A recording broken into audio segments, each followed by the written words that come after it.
Hey guys, enjoy these new 20 stories. We hope you enjoy them. Let us know your thoughts. And as always, most of you listening aren't subscribed, so please smash that subscribe button and hit that like button too. It's free and does so much for us. We're forever grateful. Now to the stories.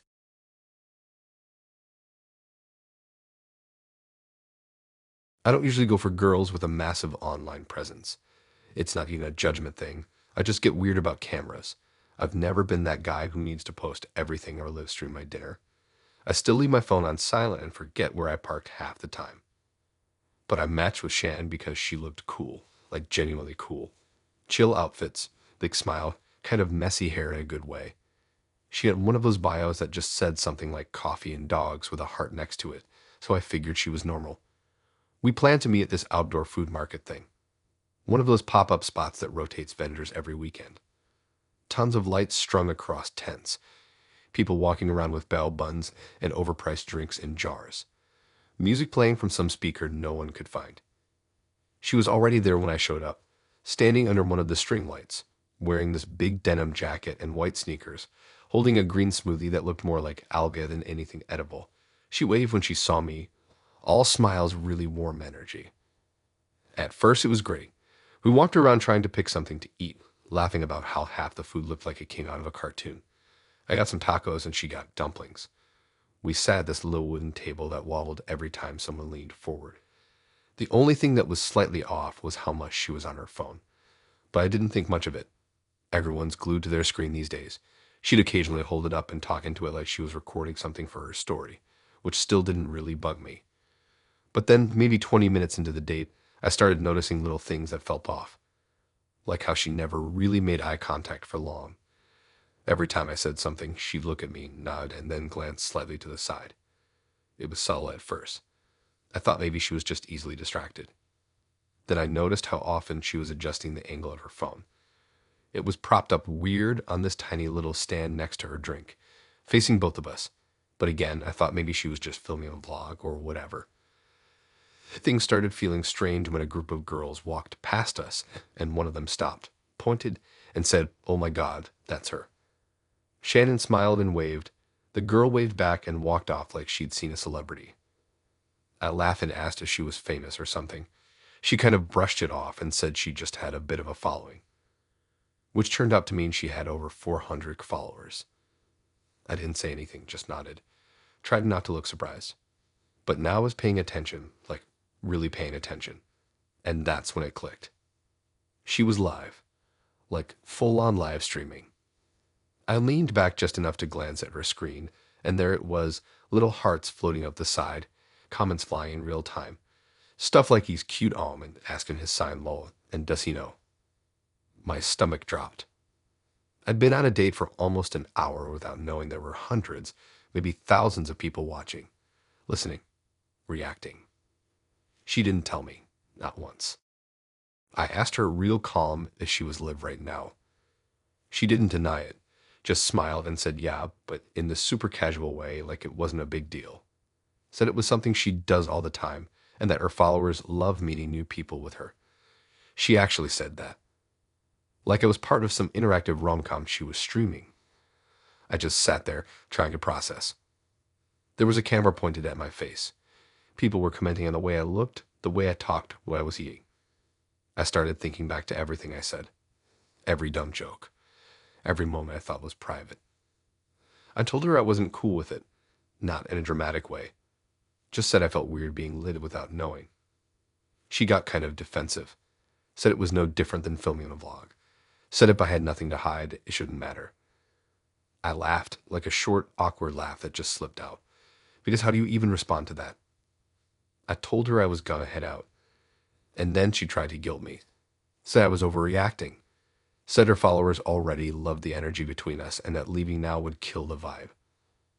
I didn't care. I stood up and walked off. And even then, I could hear her phone capturing the moment. Could practically hear the comment section exploding. I got in my car and just sat there for a second. Didn't even turn the engine on right away. Just sat. I kept thinking about how that entire date, every word, every expression, Every second had been part of someone else's entertainment. I looked her up later. Her page was full of moments like that. Dates, brunches, gym sessions, all filmed. All for her followers. Just endless content. And there I was, one more face in the feed. First and last date with Shannon. And yeah, she messaged me after. Said it was her most engaged live yet. I didn't respond. Didn't even block her. Just left it there. Let the silence speak for itself.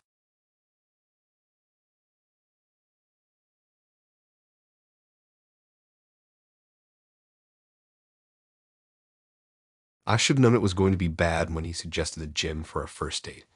Like, yeah, I'm into fitness. I go a few times a week, try to stay in shape, whatever. But first date? At a gym. That's not romantic. That's not chill. That's sweat, grunting, awkward mirror eye contact. I thought maybe it was a test, like he wanted to see if I was about that lifestyle or some dumb alpha mindset thing.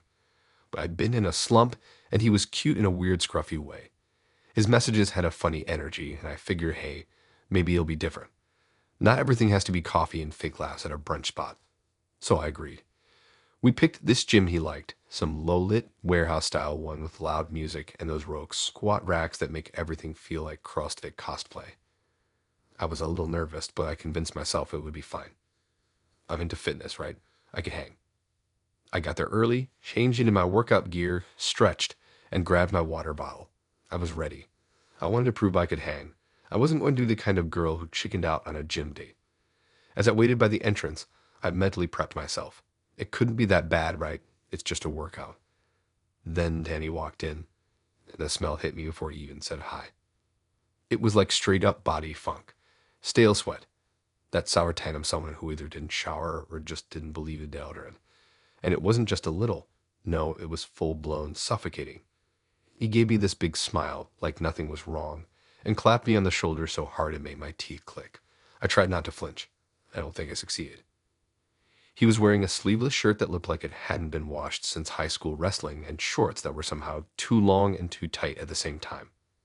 Honestly, it was like he was trying to look extra gym bro. It just looked like he grabbed whatever was lying around. It wasn't cute.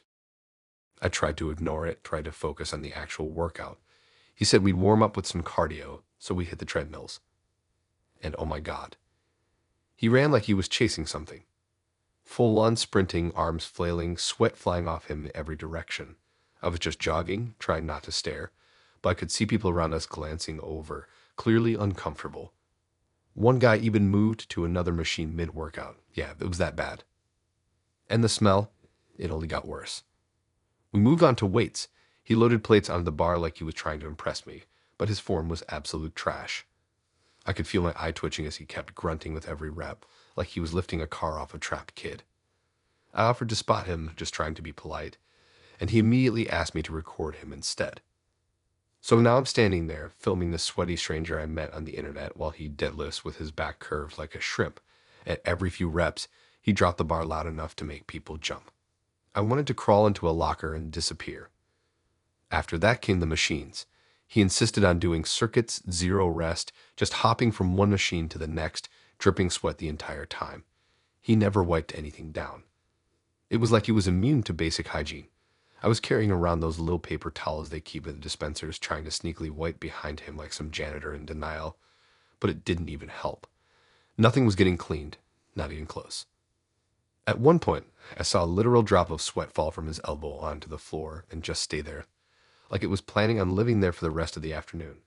I couldn't stop staring at it, mesmerized by how disgusting it was. But then came the worst part.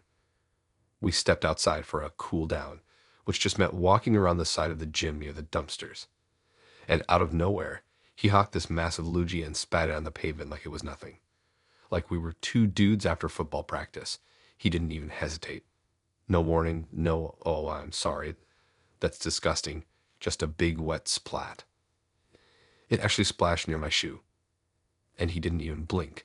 Just kept walking and talking about macros or sleep cycles or some supplement that changed his life. I wasn't even listening anymore. I was just watching the sweat stain on the back of his shirt grow larger by the second, wondering how fast I could leave without being rude. We sat down on his metal bench after.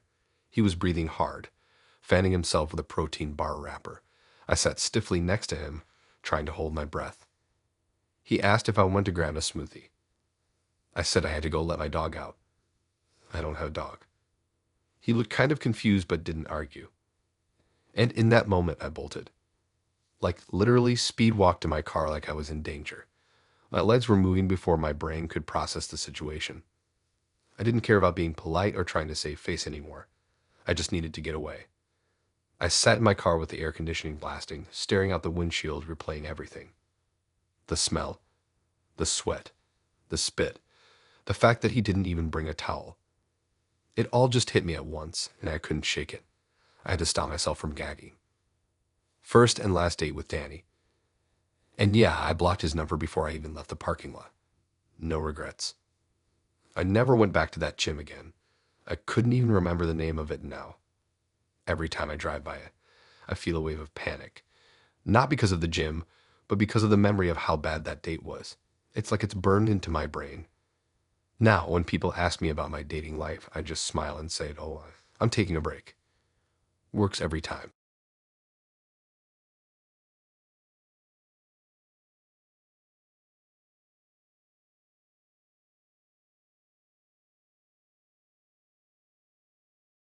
I honestly didn't expect it to go that well.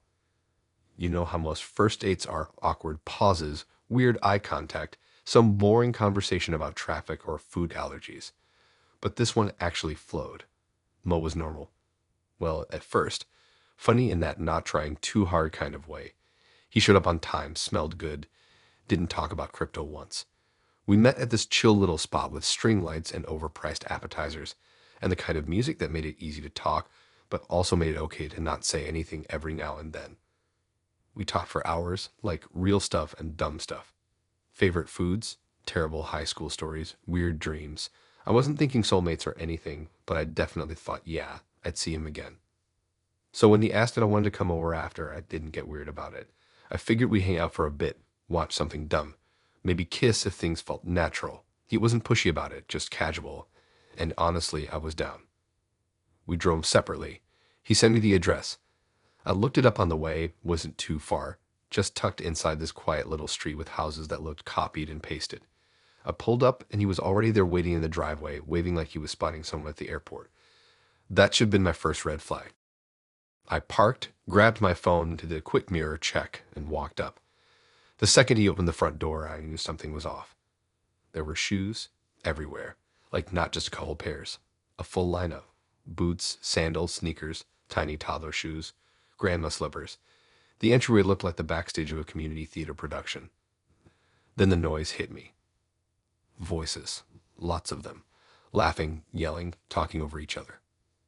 I thought maybe they were watching something loud, but no, it was real voices. Mo stepped aside and pulled me to come in. He looked excited, not just happy, like proud, like he just brought home a trophy or something. I stepped in and immediately regretted it. His house was packed. I'm talking full-blown family reunion. His mom was on the couch with two aunts who looked me up and down like they were scanning me for flaws. A bunch of little cousins were running around with tablets and sticky hands. His dad was in the kitchen stirring something in a pot that smelled spicy and chaotic. There was even an older uncle asleep on the recliner with a blanket pulled up to his chest and one sock hanging off. And they all looked at me. Every single one of them turned and smiled or nodded or whispered something to someone else, like I was some mystery guest star on their favorite show. Mo introduced me to everyone, rapid fire. Auntie this, cousin that, grandma, whoever. He didn't even ask if I was comfortable. Just kept talking like this was a totally normal move on a first date. I laughed, like nervously, tried to play it cool, said hi, waved, smiled too much. But inside I was freaking out. I asked him quietly what was going on, and he just grinned and said something about how they all happened to be over, and he thought it'd be fun for them to meet me. I wanted to leave so bad, but I didn't, because I didn't know how. I was already inside, surrounded, cornered in this house where I didn't know anyone, and everyone seemed way too happy I was there. His mom pulled me to the side and started asking about my family, where I'm from, what I do, what my intentions were, like we were already planning a wedding. I tried to laugh it off, make it clear that this was just a first date, but she was so intense, like her eyes didn't blink enough. The kids started asking if I was Mo's girlfriend. They kept calling me Auntie. One of them took a selfie with me. I didn't even notice till I saw the flash. Someone brought out food and Mo made a plate for me without even asking what I liked. Just handed it to me and told me to sit. I barely touched it. My stomach was in knots. He sat next to me, beaming like this was the best night of his life. I kept checking the time, kept glancing at the door, tried to find a natural way to leave, but it felt impossible. I was so deep into this weird surprise family dinner that leaving felt like I'd be making a scene. And then his grandma asked if I believed in fate. I laughed again, said something vague. She leaned in real close and told me I had kind eyes. Said Mo told her he felt something deep with me, that he never brings girls home. I smiled politely, then stood up and said I had to go. Mo offered to walk me out. He looked confused, a little hurt. I said thanks for the night and that I had an early morning. He asked if he'd done something wrong. I said no, but yes. He had absolutely done something wrong. I got in my car, sat there for a second, took a deep breath, then drove off. I didn't block him, just stopped replying. He messaged a few more times, all polite, asking if I wanted to meet for coffee. No mention of a family dinner. I never answered. And now anytime someone says they want to hang out after, I make sure to ask who exactly is gonna be there. Because once was enough. First and last date with Mo. And no, I never ate the plate of food. I couldn't. It felt like it had emotional seasoning.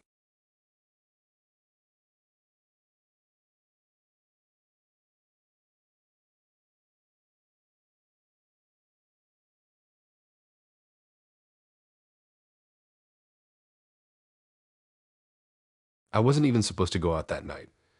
My plan was to stay in, order some overpriced chicken wings, and just melt into my bed with some stupid show playing in the background. But I've been talking to this girl, Tash, for about a week. She had that kind of energy that made you feel like you were already in her friend group. Super casual, lots of memes, voice notes with her laughing at her own jokes. It was easy, not intense, which felt like a win after dealing with a bunch of people who thought matching meant we were suddenly soulmates. She suggested bowling. Kind of random, kind of middle school vibes, but I was down. It's not loud like a club, not quiet like a coffee date. And you got the awkward breaks built into it with turns, so it's easier to talk without feeling like you're being interviewed. We picked this weird alley just off the highway that looked like it hadn't been updated since 1998. Bright lights, ugly shoes, weird snack bar smell.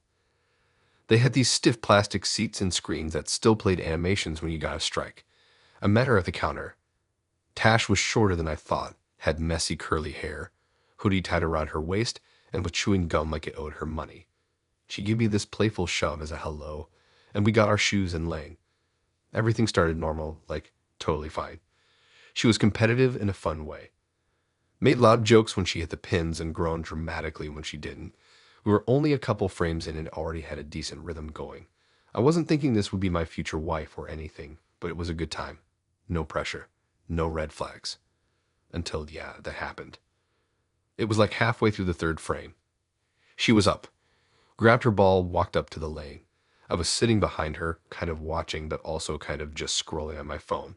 She did her usual little jump walk thing before throwing the ball. Let it rip, it was a gutter. She threw her hands up dramatically and turned back toward me, laughing, and then paused. And I noticed her face changed. Like instantly, not full panic, but just a shift. Something was wrong. I stood up thinking maybe she twisted her ankle or something. And then I saw it. Lying there on the polished floor of the bowling lane. A tampon. Just there. Not wrapped, not sealed, not even subtle. I didn't process it right away. It took a full 2 seconds to even believe that's what I was looking at. It was like my brain rejected it. Like, no, that's not what it is. It can't be. That doesn't happen. It doesn't just fall out, right? But then she took this fast little step forward and scooted up so quickly it almost looked like it was choreographed. She held it wrapped in a napkin like it was some cursed object. We didn't say anything. Not for a few minutes. She just kind of walked past me, mumbled something, and went into the bathroom. I stood there at the little console where you type in your name and stared at the screen like it was gonna give me instructions on what to do next. I don't know how long she was in there. maybe 10 minutes. Could have been less. I felt like I was just stuck in a loop, replaying the moment in my head, asking myself if I imagined it, trying to figure out if I was supposed to pretend it didn't happen. She came back out, didn't say anything about it, just sat down and stared ahead like her brain had left the building. I asked her if she was all right. She nodded, then stood up and said she was gonna head home. I said okay. Offered to walk her to her car. She said no. She left fast, like power walked out of there like someone who was trying not to cry but didn't want to make a scene. I stayed back, bowled another frame out of habit that my hands felt weird and I couldn't stop thinking about it. About how that kind of thing must feel when it happens, the shock, the embarrassment. I didn't hear from her that night or the next day. Then she messaged me, said she was sorry, said it was the worst thing that ever happened to her. She didn't even know how it happened. Said she thought it was improperly, that she wasn't even on a heavy day, that maybe it just slipped or wasn't set right. I told her it was all right, that it was a weird thing, but it didn't change anything. And I meant it. I wasn't grossed out, just confused. I even offered to hang out again if she ever wanted. She said no, said she couldn't look me in the eye without remembering it.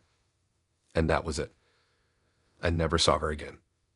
And every time I drive past that old bowling alley, I think about how fast something normal can go sideways. Like you can plan out your outfit, your jokes, your vibe, and one little freak accident can just wipe the whole night off the map. First and last date with Tash. I still had the shoes from that night, forgot to return them. Kept them by accident. Maybe that's the real horror.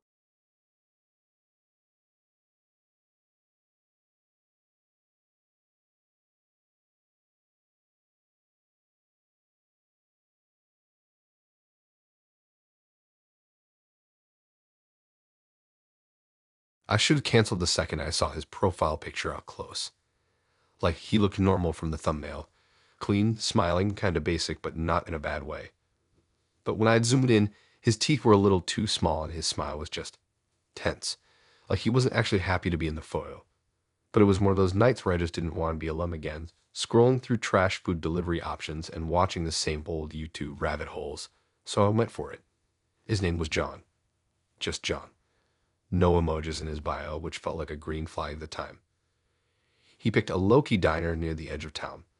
The kind that still has those jukeboxes stuck to the booth walls, even though they haven't worked since 2007. It smelled like old syrup and cleaning chemicals. Not exactly the romance capital of the world, but fine, whatever. He was already sitting when I got there, sipping from a glass of water like he'd been rehearsing the motion. His shirt was tucked in too tight. Not fancy, just too small. We talked. Kind of. He did that thing where he pretended to listen. You could tell he was just waiting for his turn to talk. Asked me weird questions like if I believed in energy healing and what my relationship was like with my mom. 5 minutes in, no build-up. I tried to pivot to neutral stuff. Music, movies, the usual, but every topic just circled back to him. Like, I'd mention a show I liked and he'd somehow twist it into a story about how he once fasted for 3 days and had visions of a shadow figure he thinks was his past self. I was just writing it out at that point. Had already ordered fries and felt too awkward to bail before they came. The only thing that really stood out, besides the vibe of him not fully being in the same reality as me, was how careful he was getting out of the booth when we were leaving. Like he winced a little, like his body was stiff. I didn't ask because he looked like the type of guy who would turn that into a 10-minute monologue about some injury that changed his life, or something equally weird. It was raining when we left. Not pouring, just that annoying light mist that still manages to soak everything. He offered to walk me to my car, and I should just say I was good, but I didn't. We stepped off the curb and he was talking about some supplement he swore had reversed his cellular age. And then he slipped. Just like that. 1 second walking, next second on the ground, face twisted up in pain like he'd just been hit by a truck. He didn't scream, but he made this low, drawn-out groaning noise that felt too dramatic to be real. I kind of laughed because it didn't look that bad from my angle. Thought he was milking it. Until he tried to move and his leg stayed at this messed up angle. So, yeah, I ended up in the back of an ambulance with a guy I barely knew, soaking wet, holding his wallet while he cried about his hip. The EMT kept looking at me like I was his girlfriend, and I didn't correct him because what was I gonna say? That I'd known this guy for under 2 hours and already regretted every second of it. At the hospital, they wheeled him off and told me to wait. I could have just left. I thought about it. But then I remembered he didn't have his phone on him and I still had his stuff. So I sat in this freezing waiting room that smelled like wet shoes and disinfectant while they did x-rays or scans or whatever. An hour later, he's back in a wheelchair wrapped in blankets, looking like someone's grandpa after a bad fall. And I swear he didn't even thank me for staying. Just immediately launched into this whole speech about how karma works in mysterious ways and how he knew something big was gonna happen that night. Then he asked if I could cover part of his hospital bill. Not even joking. Said something about how this never would have happened if he hadn't come out to meet me. That fate or whatever had set a trap for him because his heart was open, and that it was only fair that I invest in the outcome. I thought he was messing with me, but his face was dead serious. I laughed, just one short, confused laugh, and that seemed to offend him more than if I just cussed him out. He all stiff again. Well, as stiff as someone in a wheelchair with a fractured hip can get, and started talking about how people don't value spiritual connections anymore. Like it was about ethics now. Like I was a villain in a moral story and he was a wounded prophet or something. He even tried handing me a folded up piece of paper with his Venmo written on it, like a sad business card. I left, just walked straight out. Blocked his number the second I hit the parking lot. Sat in my car for a good 10 minutes just replaying the whole thing in my head like, did that actually happen? Did I actually go on a date with a guy who broke his hip and then try to make it my financial problem? And here's the worst part. He still found a way to message me later. Not from his number, but through Facebook of all places. Sent me this long rant about how the universe was testing me and had failed. Told me he dreamed of me holding his hand in a white room and that I'd chosen to turn away from our path. Blocked that too. I still drive by that diner sometimes. Can't look at it the same way. It's just this sad little building now where my night went completely sideways, like a glitch spot in a video game, and every time it rains, I think about that weird leg angle and how fast the whole night spiraled into some kind of cursed sitcom. First and last date with John. Not even the fries were worth it.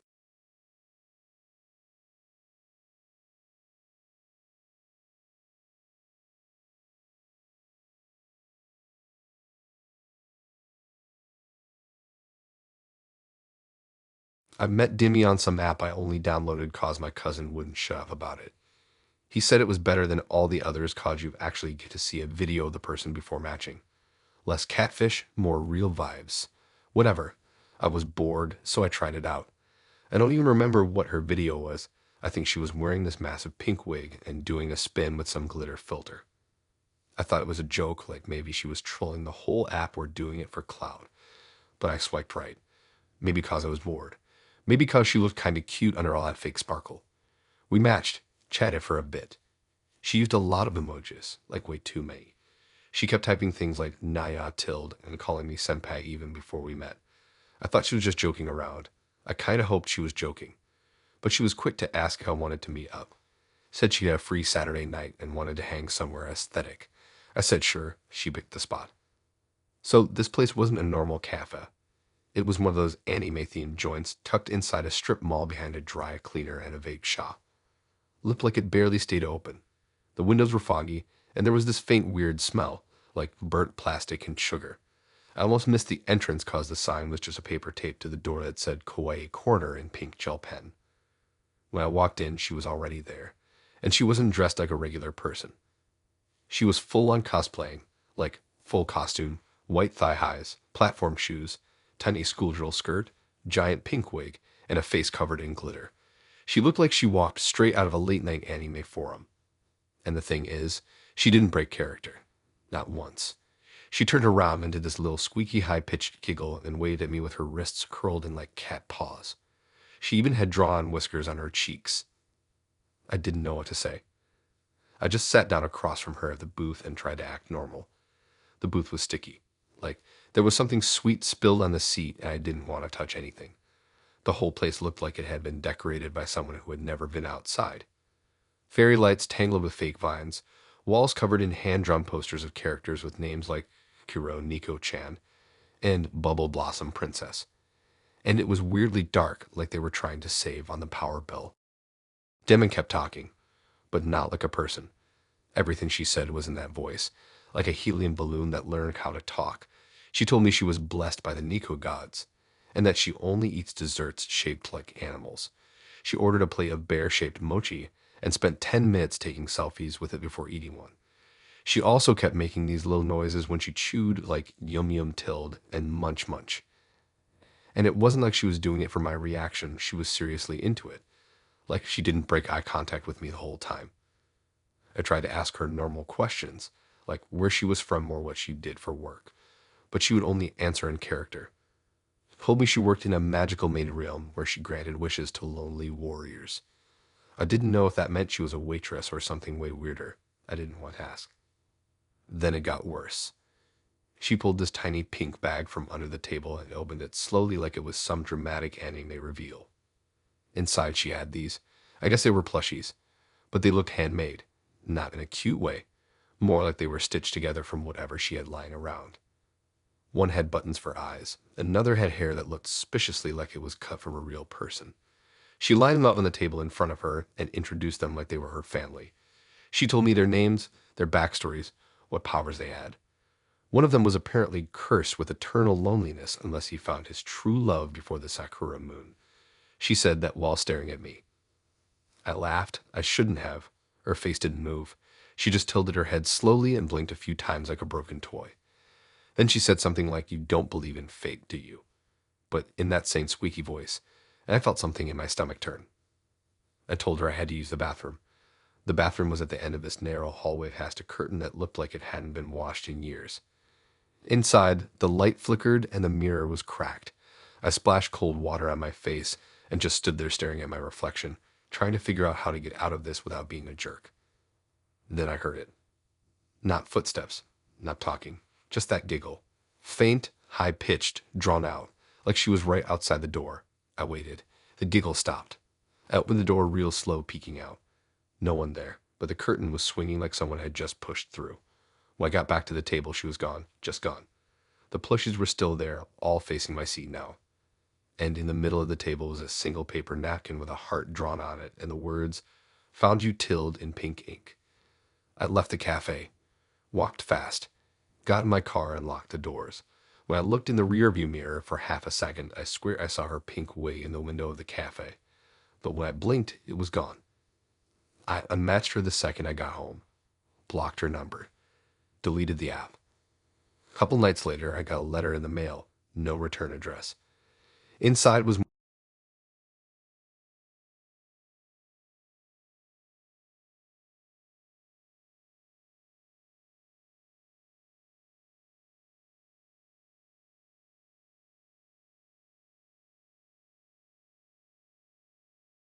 I've always been the type of guy who tries to stay open-minded when it comes to first dates.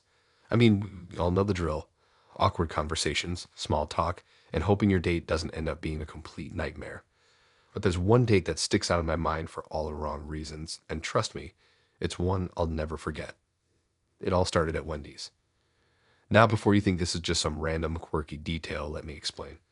I met Wendy on a dating app. She seemed cool, had a decent sense of humor, and her profile picture was actually pretty cute. She told me that she was into fast food, and for some reason, she suggested we meet up at a Wendy's. I thought it was a little weird, but whatever. It's casual, right? I mean, who wouldn't want to meet for a quick bite, grab some fries, and just chat? The first red flag should have been the fact that we were meeting at a Wendy's. There's nothing wrong with it. Well, maybe not the best setting for a date, but hey, I was willing to go with it. I figured it'd be quick, easy, and a decent way to gauge if we actually liked each other before committing to anything more fancy. She picked the spot, and I agreed. It was simple enough, but I didn't know I was walking right into the most bizarre and embarrassing experience of my life. I showed up at the Wendy's a little earlier than we agree on because I always like to be punctual. It was around 6:30 p.m. on a Friday, so the place was busy but not crazy. A few families were eating, and there were a couple of teenagers hanging out, but it wasn't like a packed crowd. I ordered my meal, grabbed a table at a window, and sat there waiting for Wendy to show up. Honestly, I was looking forward to it. I mean, who wouldn't be excited to meet someone new? But then time started ticking. I kept glancing at my phone, checking the time. It was getting to be 7 o'clock, then 7:15, and by 7:30, I started to feel a little weird. Maybe she was running late. Maybe she got caught in traffic or something. It's not like I was overly stressed. After all, things happen, right? But as the minutes went by, I started to feel a growing sense of unease. I started to wonder if something was off. I tried texting her, but there was no reply. I even called, but the call went straight to voicemail. At that point, I was a little confused. I mean, we talked a lot online, and everything seemed fine. She'd even said she was looking forward to meeting up. What was going on? By 8 o'clock, I was fully convinced something weird was happening. It had been almost an hour and a half since our agreed upon time.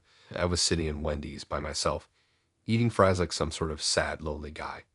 I started looking around, hoping that maybe I'd see her walk through the door, but nope, nothing. No sign of her anywhere.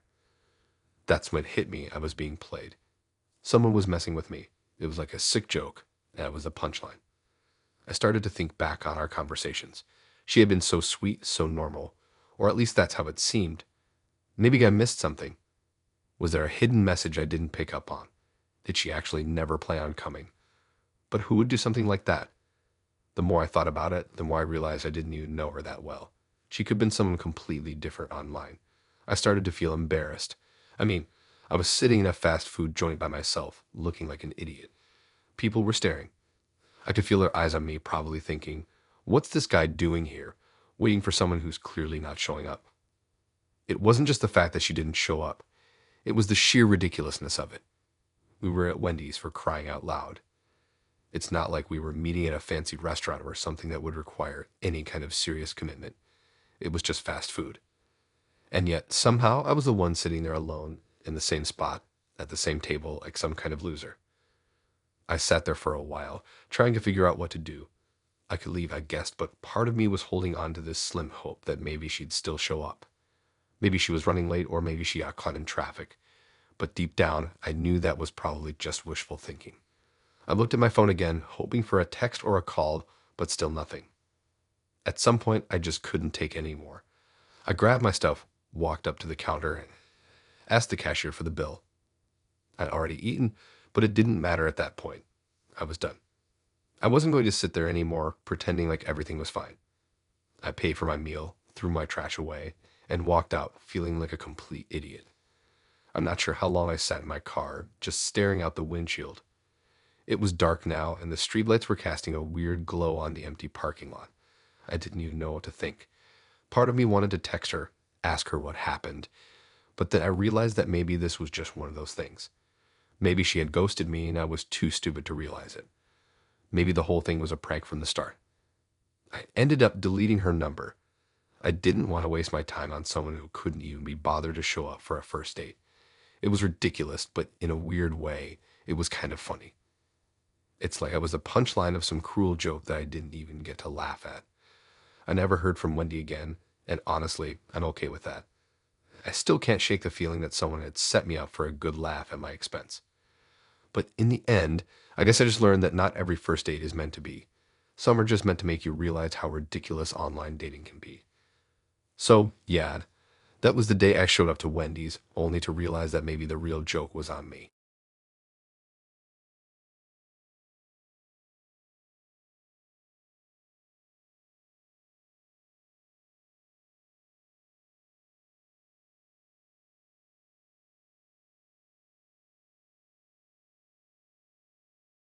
I never thought I'd get stuck in a first date that would haunt me for years, but that's exactly what happened with Zayn. I mean, I had my fair share of awkward moments, like the time I accidentally spilled a drink all over a guy, but this took awkward to a whole new level, one that I didn't even know was possible. It all started when I met Zayn on a dating app. His pictures were decent and his bio seemed cool, so we decided to meet up at a cozy cafe downtown. The place was one of those trendy spots where the baristas take forever to make your coffee, but you go there anyway because it's got a good vibe and great lighting for Instagram photos. I got there first and sat down, waiting for him to show up. Honestly, I was excited. He seemed like a good guy. We'd been chatting for a couple of days, and everything seemed promising. Zayn arrived on time, which was a plus. He was tall, had a nice smile, and looked pretty decent in person. So far, so good. We exchanged pleasantries, and I was feeling optimistic. The conversation flowed easily, and we even laughed a couple of times about random stuff. But then he started acting a little off. I couldn't quite place it at first, but it wasn't long before I figured it out. After about 20 minutes of talking, Zayn suddenly stood up and said he needed to use the bathroom. I thought, okay, No big deal. Everyone has to pee. But then he was gone for a while, like a really long while. I checked the time, and he'd been in the bathroom for at least 15 minutes. It wasn't like he was just using the bathroom. It felt more like he was avoiding coming back. At first, I thought maybe he just had a long line or was taking his time in there. But when he came back, he looked a little off. Not like he'd been in the bathroom for that long, just like he'd been avoiding something. I tried to brush it off, thinking I was just overthinking it. But then, not even 10 minutes later, Zayn stood up again and said he had to go to the bathroom. At this point, I was starting to wonder if something was going on. It seemed a little weird, but I didn't want to jump to conclusions. I sat there scrolling through my phone, trying to ignore the feeling that something was going wrong. He came back again after another long bathroom break, but this time he looked even more uncomfortable. His face was flushed, and he kept shifting in his seat like he couldn't get comfortable. I thought maybe he was just anxious or nervous, but something about it felt off. And then, right when I was about to ask him if everything was okay, he stood up again, mumbling something about needing to go to the bathroom once more. I started to get concerned. What was going on? Was he sick? Did he have a stomach bug or something? I didn't want to make him feel bad or uncomfortable, so I just let him go. But after that, I felt like the vibe between us was definitely shifting. I mean, I hadn't even had time to finish my drink, and he'd already gone to the bathroom 3 times. I started to feel like maybe I was in the middle of a weird medical emergency or something. When he got the 4th time, I felt a little uneasy. Something was definitely not right. I didn't know whether I should ask him if he was okay or just pretend like I hadn't noticed. But just as he started to walk away, I saw it. That's what happened. Zayn was walking towards the bathroom, and I swear, I saw a moment of panic on his face, like he knew something was wrong. I didn't think anything of it at first, but then I noticed a strange smell. At first, I thought it was just the food in the cafe or the smell of cleaning products, but then it hit me. It was the unmistakable smell of poop. I froze. I couldn't believe it. I looked at the door where Zayn had just gone through, and my stomach dropped. I quickly turned my head back to the table, trying to pretend like I hadn't noticed anything. But in that split second, I realized what had happened. Zayn had pooped himself. He hadn't just been going to the bathroom over and over. He was trying to hide something, and he was trying to hide it from me. I sat there stunned, trying to process what had just happened. The cafe was still busy, people were chatting around me, but I felt like I was in my own little world. I couldn't believe what I had just witnessed. He pooped himself, and I had no idea what to do about it. What do you say in a situation like that? How do you even address something so embarrassing? I tried to stay calm, but my mind was racing. I had no idea how long Zayn was going to be in there or what I should do. Should I leave? Should I say something? Should I pretend like I didn't notice? I couldn't even finish my drink. I just sat there, my thoughts spiraling as the minutes dragged on. After what felt like forever, Zayn finally came back to the table. He was trying his best to act normal, but it was clear he was struggling. He was walking a little differently, and I could tell he was trying to hold something in. He sat down, but there was this awkwardness between us now that hadn't been there before. He didn't look at me directly, and I didn't know how to address what had happened without making it even more uncomfortable. The conversation was awkward after that. He kept shifting in his seat, and I kept stealing glances at him, wondering if he was okay. He definitely didn't look like he was okay. I couldn't help but wonder how he was going to get out of this situation, because he was clearly trying to act like nothing had happened. Eventually, he started talking about how he had to leave early, and I couldn't blame him. I mean, what do you even say after something like that? He apologized for the awkwardness, but we both knew that there was no going back from that. I just nodded, stood up, and said goodbye, trying to hold back my laughter and my confusion. I don't think we ever spoke again after that. I didn't know if he was embarrassed or if he just wanted to forget it ever happened. But honestly, I don't think I'll ever forget that first date. It's one of those things you can't unsee, no matter how much you try to block it out. So yeah, first dates can be weird, but I don't think I'll ever top the disaster that was mine with Zayn.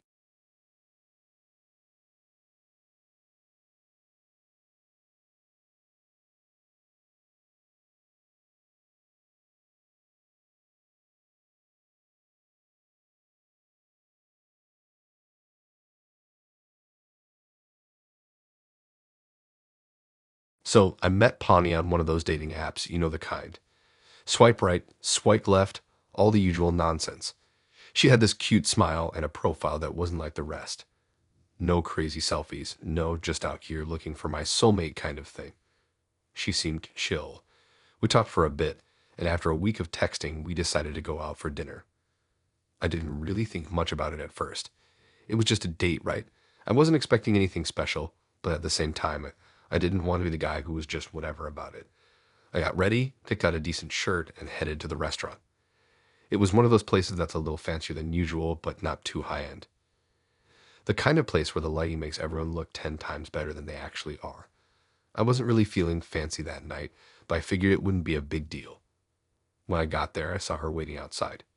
Pawnee had long, straight hair in this style that seemed effortlessly cool, like she just woke up and put on whatever she found. Her outfit was simple, but it was clear it wasn't cheap. You know that feeling when you can just tell someone's got money? Yeah, that was the vibe. She looked good, but not in a look-at-me way, just like she wasn't trying to impress anyone. We said hi and she smiled.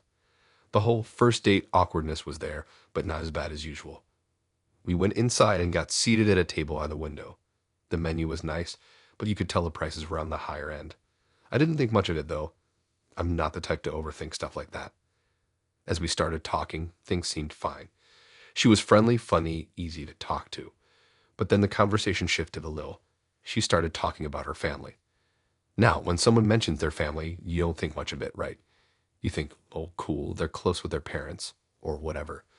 But Pony started mentioning her dad and his business like it was no big deal.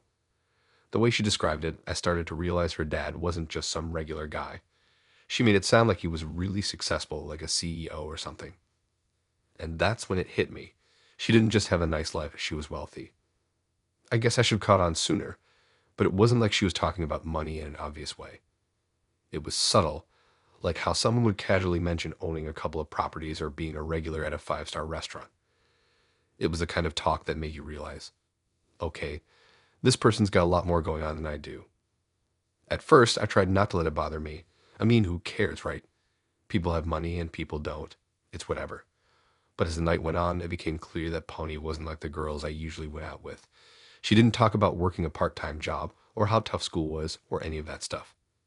It was all about vacations in Europe, private schools, and the fact that she could basically do whatever she wanted whenever she wanted. I didn't want to get bitter or jealous, but the whole thing started to feel weird. So the dinner went on, we ate, laughed, and I tried to keep the conversation flowing, but the whole thing was nagging at me. She was cool, but this money thing, it was there looming. And I had this thought at the back of my mind that I couldn't shake. How do you even date someone like that? Eventually, the check came. I had this brief moment where I thought maybe she'd just pay for it herself, because, well, she could. It wasn't like I was broke or anything, but her family could probably buy this entire restaurant without blinking. But instead of letting her pick it up, I started talking about how I didn't have quite as much disposable income and how I was working on a budget right now. I didn't think much of it at the time, but she raised an eyebrow when I mentioned it. That's when I made my mistake. I don't even know why I said it, but in the moment I just thought, what the hell? I told her that since she had daddy's money, maybe she could cover the bill. I said it like a joke, but it wasn't really a joke, was it? She didn't laugh. Her face went a little pale, and for a second I thought maybe I had gone too far. But instead of saying anything, she just got up to go to the bathroom. I sat there, staring at the bill, hoping she'd come back and just pay it so we could get out of there. But when she returned, there was this weird shift in the air. She didn't mention the bill, and she didn't even look at me the same way anymore. The rest of the meal went by in complete silence. I didn't know what to say, and I was starting to feel like an idiot. When it came time to leave, Pommy got up, gave me a tight smile, and said she'd get a ride home. I stood there for a second, unsure what to do, but then I realized I had to pay the bill, and she wasn't coming back for it. So I pulled out my card, paid, and then left in a hurry, hoping I wouldn't run into her on the way out. She didn't even look at me as I walked out the door. It wasn't like I was trying to be a jerk, but it hit me hard when I realized what had happened. She'd had come into this date with an entirely different mindset than I did. She wasn't just looking for a normal first date. She wasn't interested in me as a person, she was just seeing what I could offer her. Or maybe I was just another guy to tick off the list. Either way, I felt like I had just been used as some kind of stepping stone in her world of privilege. I had no clue what she was even looking for, but I knew I wasn't the guy for it. That whole night felt like I was playing a role I wasn't supposed to be in. After that, I deleted her number and she never texted me again. I didn't reach out either. I wasn't mad at her, I just felt like I didn't belong in her world. She probably didn't even think about me once after that night. For me, it was just a weird lesson in how things can get so awkward so fast when you think you know someone. I guess some people's reality is a whole lot different from mine, and sometimes that's okay. But it sure made me think twice before going out with anyone else who gives off that kind of vibe.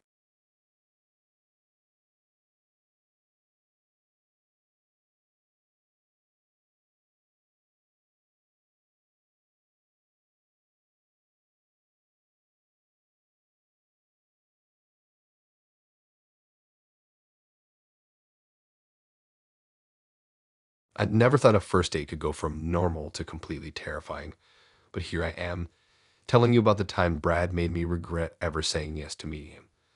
It started off like any other date. We met on a dating app, chatted for a bit, and agreed to grab coffee at this cafe in a part of town I wasn't super familiar with. Brad seemed like a nice guy, funny even. His pictures weren't overly polished, but they weren't fake either. Nothing too crazy. Just a guy who seemed like he had his stuff together. I wasn't expecting much, but I definitely wasn't expecting what happened next. The cafe was one of those trendy places with too many plants and white walls that made you feel like you were supposed to be having deep intellectual conversations about life, even though you were just trying to get through a cup of overpriced coffee. When I walked in, I spotted Brad right away. He was already sitting at a table by the window, and he waved when he saw me. He looked like his pictures, maybe a little more nervous in person, but nothing too alarming. I walked over and sat down, and we started talking like two strangers trying to make a connection. The conversation flowed pretty easily at first. We talked about our jobs, what we like to do in our free time, and like most first dates, awkwardly discussed the app where we met. But as the conversation continued, I started to notice some weird things. Brad was way more interested in asking questions about my life than sharing about his. And I mean, he asked a lot of questions. I'm not talking about normal, so what do you do for fun? Kinds of questions. I mean, he was asking about the smallest details, like where I went to high school, where I grew up, where my family lived, where I like to hang out in town. At first, I thought maybe he was just trying to get to know me, but it started to feel like he was taking mental notes. I brushed it off, thinking I was just being paranoid. Maybe I was. I mean, it was our first date. People ask weird questions sometimes, right? I could tell he was into me, which made me a little self-conscious, but still, things didn't feel wrong. At least not yet. As we wrapped up our coffee, Brad suggested we take a walk around the area. I agreed, not thinking much of it. He seemed like a decent enough guy. We walked around for a bit, talking more about random stuff, but again, he was asking more and more personal questions. I found myself getting more and more uncomfortable, but I didn't want to come off rude, so I just smiled and kept answering. When the date ended, I said goodbye and headed home, still unsure of what exactly felt off about the whole thing. But here's the thing. I didn't think about it much the next day. I figured it was just a weird first date. One of those things that might not go anywhere, but was still okay, So I went out my day like normal. But then it started, the texts. At first, they were innocent enough, just a few, "Hey, hope you got home okay," type messages. Nothing out of the ordinary. But then the tone shifted. After a couple of days, he was texting me at random hours, telling me how much he had enjoyed our date. He would send little notes, like he remembered what I had said about a certain book or a hobby. Then it got weirder. I woke up one morning to a message from him saying, "I saw you at the grocery store last night. You looked good in that jacket." I froze. My heart skipped a beat. I didn't go to the grocery store the night before. I thought maybe it was some sort of mistake. Maybe he just mixed up his days or something. But I couldn't shake the weird feeling. Over the next few days, his messages became more frequent. He started commenting on things I hadn't even mentioned. He knew where I was going that weekend because he'd somehow seen me at the park the previous day. It was starting to feel like he was following me, watching me without my knowledge. I tried to brush it off, but the more he texted, the more unsettled I became. It wasn't like he was saying anything outright creepy, but the fact that he knew things I hadn't told him made me anxious. The tipping point came when I noticed something bizarre. One afternoon, I was sitting at a cafe with a friend, just chatting and enjoying the day, when I got a text from Brad. It was a picture of me. Well, it was a picture of my back as I was leaving the cafe. I could hardly breathe. I immediately turned around to look out the window, but I didn't see anyone. I couldn't even figure out how he had gotten that photo. I hadn't told him where I was, nor had I mentioned coming to this place. I was terrified. Was he following me everywhere? I had enough. I blocked his number and deleted the messages, but it didn't stop. The next day, I found a letter in my mailbox, a handwritten note, no return address. Inside, he had written about our date, mentioning how he loved the way I smiled, how he thought we could have such a great future together. And at the bottom, there was a sentence that made my skin crawl. I'll be waiting for you tomorrow at the cafe where we first met. It felt like a slap in the face. This guy wasn't just a little obsessed, he was completely fixated. I tried to change my routine, avoid the places I normally went, but it didn't help. I started seeing him in places I wasn't used to, in parking lots, walking down the street, even at a different cafe a couple of blocks from my usual spot. I could feel his eyes on me. Eventually, I had to get the police involved. It didn't really do much at first. I mean, he hadn't physically harmed me or anything. It was all just weird messages and strange encounters. But after a couple of weeks of him lurking around my life, they finally told me they would put a report together and keep an eye on him. I don't know what happened after that because I moved. I packed up and left the city for a while just to get away from it all.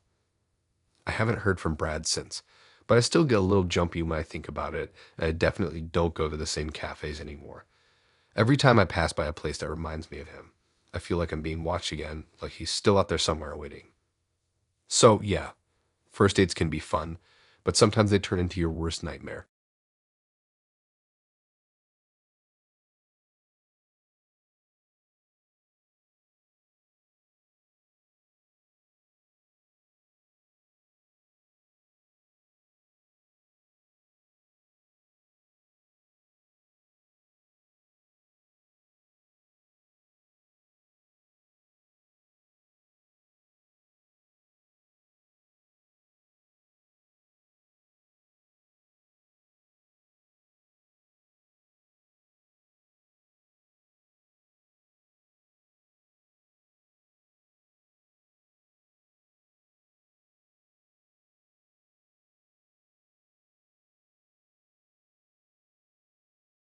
It's honestly a numbers game at that point. You're not really expecting to meet anyone you actually vibe with, but there he was. Jerome was different, though.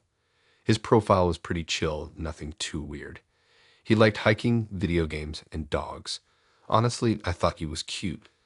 And there was something about his profile that felt real, like not too polished or forced. We talked for a couple of weeks. Nothing too intense, just the usual getting to know you stuff. He mentioned once that he was really into fitness, and we joked about how neither of us was really Beachbody ready yet. It was light funny. I liked his sense of humor. We agreed to meet up, and I figured, whatever, let's just go for coffee or something. Keep it low pressure, especially since we hadn't really met in person yet. He seemed cool, normal, at least that's what I thought. We agreed to meet at this cafe downtown. I showed up a little early because I always do that. Don't want to be the person who's waiting forever. I grabbed a table out a window and just sat there looking out of the busy street. I had no idea what he was going to look like. I had no idea if he was going to look like his pictures. I told myself I didn't care. I've been on enough first dates to know that you can't get too caught up in the whole appearance thing. But when he walked in, I immediately felt a weird sense of confusion. I mean, he was tall, broad-shouldered, had a nice smile, but something just didn't add up. My brain was working overtime, like it was trying to process something that didn't quite fit. He looked like the guy in his pictures, but at the same time, he didn't. He was wearing a hoodie and some jeans, nothing too fancy. He came over, smiled, and sat down across from me. And honestly, for the first few minutes, everything felt fine. He was charming, polite, and we were chatting about random stuff. It wasn't anything out of the ordinary. But then, it started to feel weird. I couldn't really pinpoint why, but something in my gut told me this wasn't going to go as smoothly as I hoped. After a while, we got to talking more about our pasts, trying to get deeper into who we were and where we came from. And that's when it happened. Jerome casually dropped that he was transgender. Now let me make this clear. I'm not one of those people who freaks out about stuff like that. I'm open-minded and have plenty of friends who are trans, so I didn't think it would be a big deal. I guess I was just a little caught off guard. It wasn't like he said it in a way that was abrupt or overly in your face. He just said it like it was a regular fact about himself. But man, there was something about the way he said it. It wasn't the words themselves, but the way his face changed when he said it. He looked at me like he was waiting for a reaction, a judgment. It wasn't until I saw that look that I realized how uncomfortable I was. I tried to play it cool, like I wasn't bothered, but it felt like everything shifted. He asked if I had any questions, and I said, no, it's cool, no big deal. But honestly, it kind of was a big deal. As the conversation went on, it became clear that Jerome was kind of obsessed with how people saw him, like he couldn't stop talking about it. He told me how people always assumed things about him, how he hated when people misgendered him, and how exhausting it was to always have to explain himself to new people. At first, I felt bad for him, but the more he talked, the more it felt like he was trying to make me feel guilty for not understanding everything about his experience. I thought maybe I was overthinking it. I tried to stay engaged, but it was like he was testing me, almost daring me to say the wrong thing. Every time I asked a question or made a comment, he'd respond like I didn't get it, like it was a problem to be solved. It wasn't like he was trying to have a real conversation anymore. It felt more like he was on this mission to make sure I knew everything about his struggles, like it was all that mattered. We moved on from that conversation, but I could tell he wasn't really letting go of it.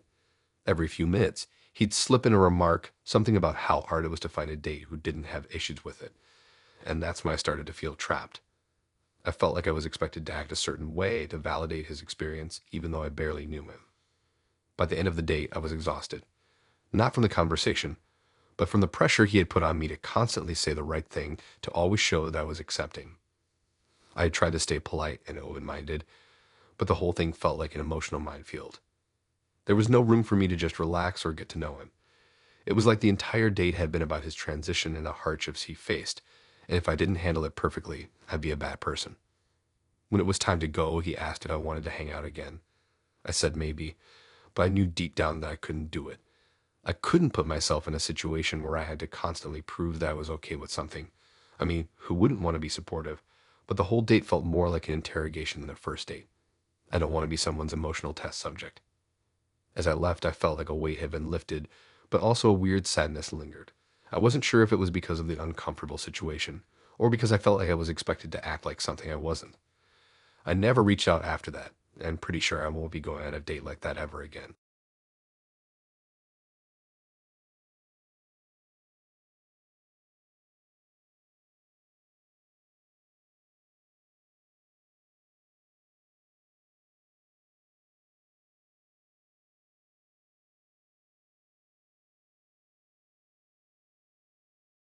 I should have known something was off when she said she'd cook.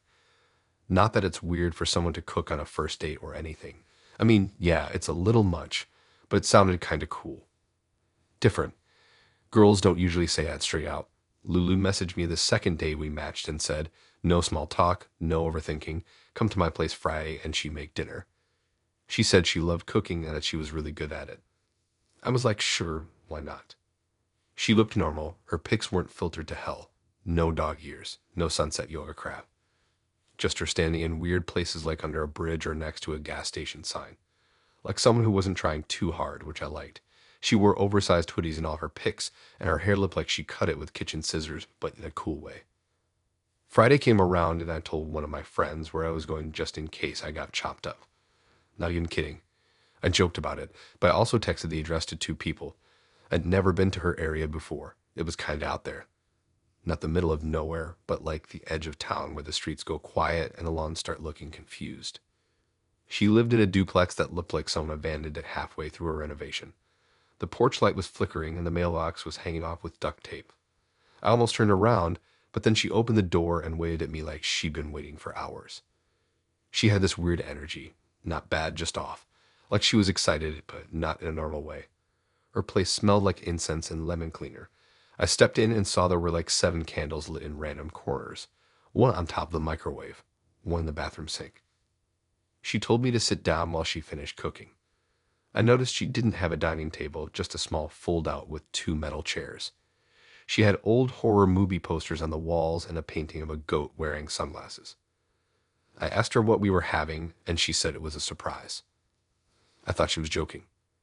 About 20 minutes later, she brought out a plate that didn't even look like real food at first. There were 2 little fried things sitting in the middle, some kind of dark sauce poured around them. I couldn't even guess what it was. She sat down across from me, hands in her lap, just watching me like a test. I picked up the fork and poked at one of the things. It was crispy but soft in the middle. I asked what it was, trying to laugh, but she just said frogs. Frogs. She said it so chill too, like she just said chicken or rice. Frogs. I laughed, thought she was messing with me. Then she pulled out her phone and showed me pictures. Frogs in a plastic bag. Frogs in a pot. Frogs in a bowl. Raw, legs sticking up like they were stretching. I wanted to puke. She told me she didn't buy them from a store. She said she caught them herself from this creek behind her neighbor's backyard. She started telling me how she'd been doing it since she was a kid, catching frogs and cooking them different ways, that it was a family thing, that frogs were underrated and full of protein. She went on and on about texture and how most people are too soft to try new stuff. I wasn't even listening anymore. I was just staring at the plate, wondering how fast I could get out of there without being rude. Then she started eating hers, like tearing into it, chewing slow, looking dead at me the whole time. I took one bite, just one, and I regret it every day. It was chewy and salty and tasted like wet grass mixed with grease. I swallowed it fast and said I was full. She raised her eyebrows like she knew I was lying but didn't say anything. Then it got weirder. She brought out this little jar filled with green liquid and said it was a frog bone tincture. Said it helped with energy and clarity. I said I didn't drink weird stuff unless it came in a can or bottle with a barcode. She just shrugged and drank some herself. At that point, I was done. I thanked her, said something about needing to wake up early, and started heading to the door. She didn't try to stop me or anything. Just walked me out and said she had a great time. When I got back to my car, my hands were shaking. Not from fear, just pure confusion. Like, what had I just lived through? My shirt still smelled like her cooking. I drove home with all the windows down. I kept thinking about those frog pictures, and the sauce, and how calm she was through all of it. I blocked her that night. Unmatched her. Didn't even explain. Just gone. My stomach hurt for 2 days after. Not sure if it was the frog or just the trauma. Probably both. I never told my parents. Told my friends, and they laughed until they cried. One of them still sends me frog memes whenever I talk to someone new. I can't walk by a pond now without side-eyeing the water. First and last time I let anyone cook for me on a first date.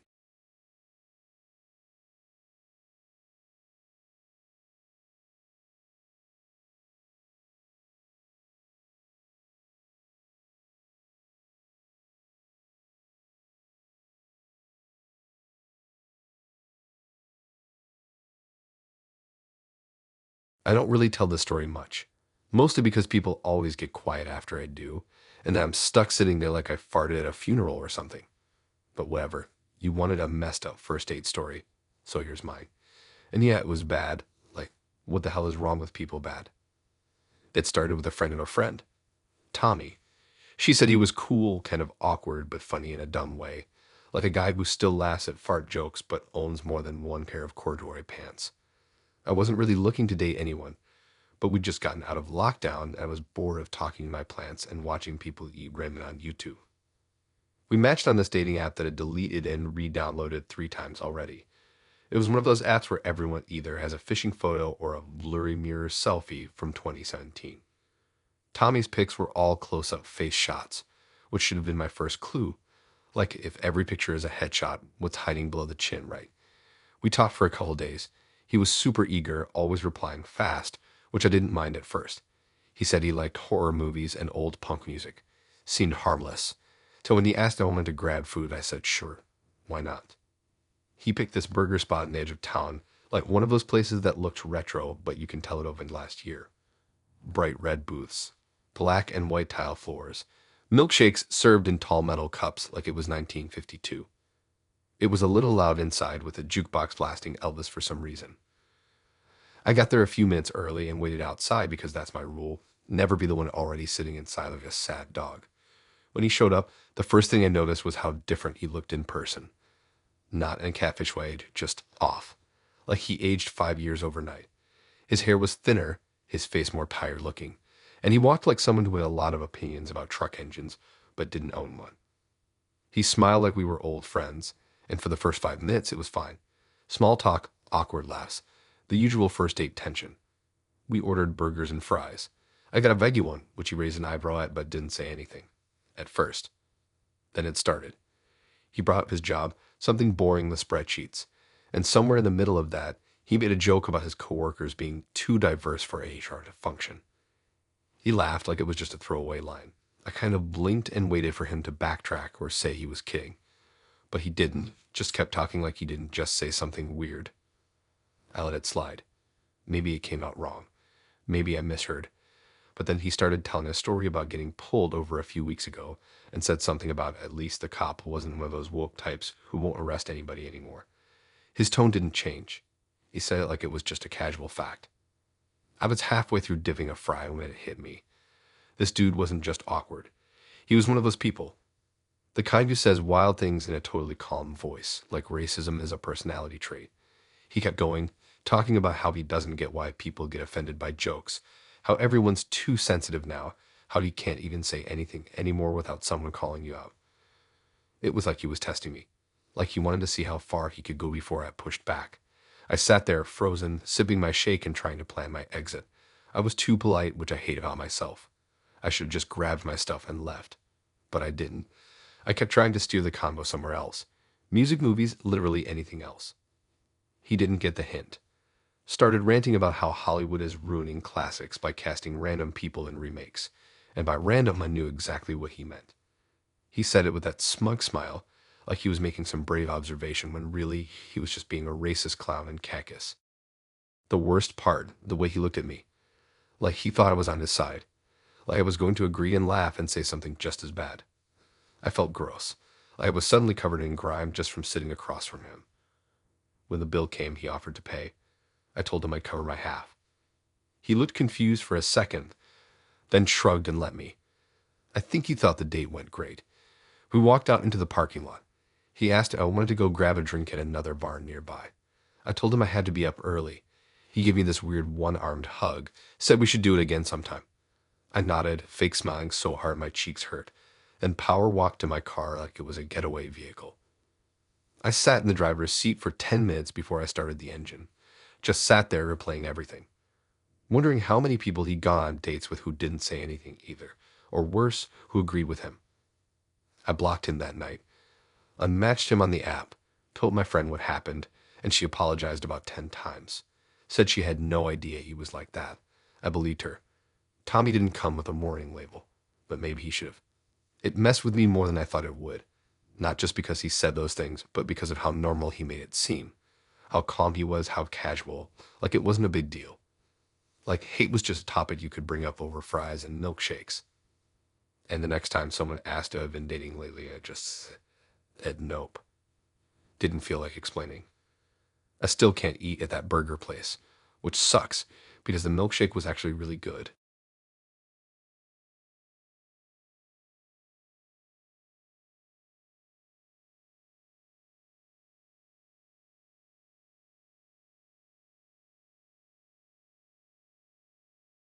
I've matched with Raya on this app that's kind of like a knockoff Tinder. It wasn't supposed to be anything serious. I just thought she looked cool, had this weird bio about loving horror movies and owning 7 succulents named after serial killers. Sounded like a bit, probably was. But whatever, I liked her vibe. We talked for like 3 days. Nothing deep, mostly memes and her sending me pictures of her aggressively overcooked pasta. She said I reminded her of someone who eats dry cereal by choice. I'm still not sure if that was a compliment. But then she asked me to meet up and grab a drink at this bar downtown. Not the trendy kind. More like the sticky floors, weird smell, way too dark inside kind. I said sure. Didn't think too hard about it. First thing I noticed when I got there was how loud the music was. Not fun loud. More like, let's destroy your eardrums loud. The place was packed with people who looked like they'd befriend you and rob you the same night. I kind of liked it. Rhea showed up 10 minutes late in this oversized band tee and boots that looked like they'd been through war. She hugged me without saying anything and pulled me straight to the bar. Everything seemed normal at first. We ordered drinks. She got something bright red with way too much sugar. I got a beer that tasted like liquid disappointment but pretended to like it because the bartender was watching. We found a tiny boothie in the back, next to the bathrooms, real glamorous. Raya was easy to talk to. She was sarcastic in a way that made me feel like she was always about to roast me, but not in a mean way, just sharp. We were talking about how clowns are objectively terrifying, and halfway through her drink, she started talking faster, leaning in more, laughing like she forgot we just met. That's what happened. She stood up to go to the bar again, Something about needing to grab napkins because she spilled some of her drink on her own sleeve. On the way back, she bumped into this girl walking by, like barely brushed her arm. But Ray's drink tipped and spilled all over this girl's white top. It was a complete accident, nothing dramatic, just bad timing. But the girl froze, looked down at her soaked shirt like someone had shot her dog in front of her. Then she looked up at Raya with this face that didn't match the situation. Like dead calm, but eyes locked in, locked on. Raya was already apologizing, saying she'd pay for cleaning or buy her a new drink or whatever. But the girl didn't say anything. She just grabbed Raya by the arm and shoved her. And I shoved. Hard. Raya stumbled back into a table, knocked a glass over, and I stood up without thinking. I was about to jump in when I saw this dude standing behind the girl. Had to be her boyfriend. This guy looked like he bench pressed people for fun. 6 foot, maybe more, arms like tree trunks. Just standing there, arms crossed, watching. I froze. No shame. Just full-on statue mode. Rhea tried to push the girl back, but it escalated way too fast. Suddenly, they were swinging. The other girl yanked Raya by the hair and slammed her head into the wall behind her. Not like cartoon style, like for real. I saw the sound before I heard it. No one around even tried to help. Everyone was either watching or pretending not to see it. The bartender glanced over and just kept wiping the counter. I swear one guy filmed it. I looked back at the dude, still not moving, just staring, like he was waiting for Raya to go down so they could bounce. I made eye contact with him for a second, and he raised his eyebrows. Not in a threatening way. More like he was saying, "You next." I backed up. I didn't even mean to. My legs moved before my brain did. Next thing I know, I'm squeezing past people toward the exit like someone late for the train. I didn't even grab my jacket. I stepped outside, and it was freezing. Like that sudden, shocking kind of cold where you forget how to breathe. I stood there for a second, staring at the ground, feeling like the worst person alive. Then I pulled out my phone and opened the app. Raya was still listed as online. I waited, checked the street, looked back at the door, thought about going back in. But then I remembered how big that guy was. I walked home.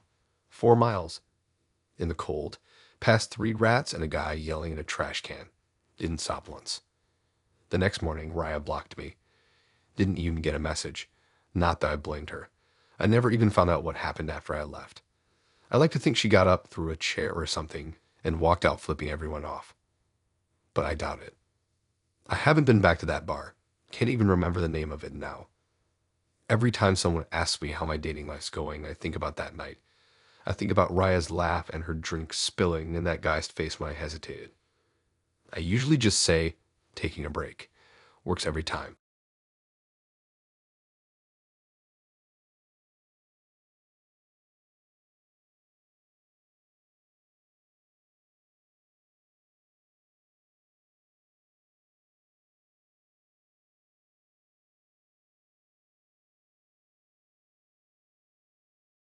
I've never been more terrified during a date in my entire life.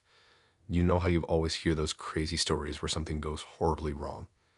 Well, I can tell you that I lived one of those stories, and it's something I'll never forget. It started like any normal first date. I had matched with a girl named Samia on this dating app. She had this killer smile in our pictures, and we talked for a couple of days before deciding to meet up. Nothing too serious, just dinner at this laid-back restaurant. Nothing fancy, nothing too intense, just a chill evening out.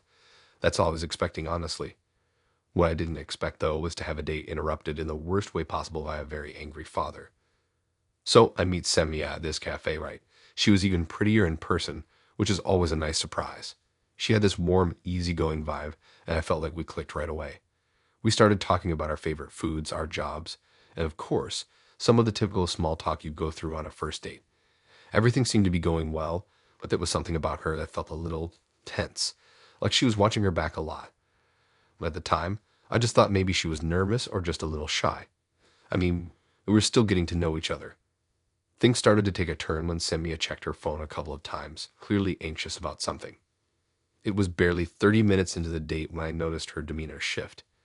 She seemed to get a little more distant, and the conversation slowed down.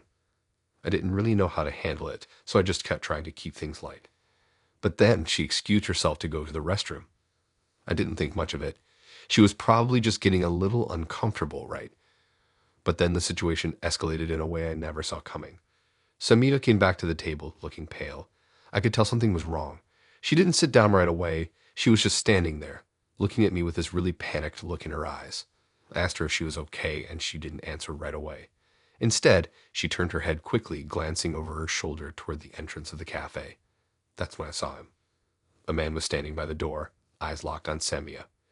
He had this intense look, and even from a distance, I could tell he wasn't someone you'd want to mess with.